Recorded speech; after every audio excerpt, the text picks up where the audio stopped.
Dobro večer, izvolite. Dobro večer. Odakle zovete, izvinite na čekanju. Ratko iz Beograda. Poštovanje. Jedna je samo kritika. Da li može sljedeći put samo malo brže uključenje? Evo umalo mi, evo sad ću još malo pa autobus da mi ode koliko čekam da me uključite. U pravu ste, teško je... 20 minuta sam već, 22 minuta. Nemoguće voditi konverzaciju, seći sagovornika, čuti odgovore. Izvolite. Da vam da stignete na autobus. Nadam se da ću stići, jer to umalo nisam zaspao. Ja plaćam taksi, nemojte zaspiti. Jedno za tebe, jedno za pasaživu. Pošto nisam, kad sam gledao ranije neke emisije, nisam čuo beše za koliko pare u vreme najveće krize je radio u Crvenoj zvezdi. I za tebe pitanje kad će, pošto si prošli put kad sam se uključio pre jednog 10-ak emisija, možda i više, obećao da ćeš da dovedeš Miška taksistu, kad ćemo više da vidimo tog famoznog Miška? Miška taksistu?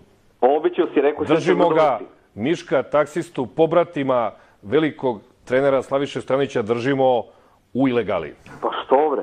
Pa ima razloga. Da ne posvađam pobratime. Pa kad ćemo imati tu čas da ga upoznamo?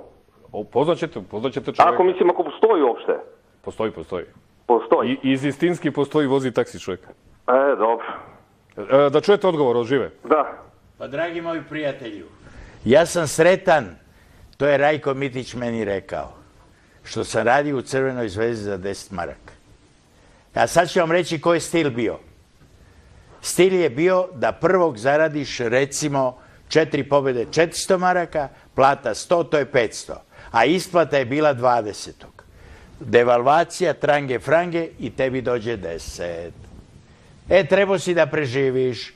Ali smo svi to radili sa velikim entuzijazmom. Zašto?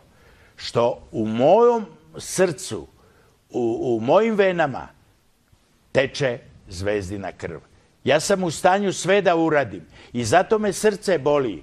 Posle svih tih stvari i 2 godine bitisanja i uzeli smo kup jer nismo mogli dalje. Evo upravo moj prijatelj Anđu se seća te utakmice polufinala koja se igrala do 195. minuta sa velikim prekidom.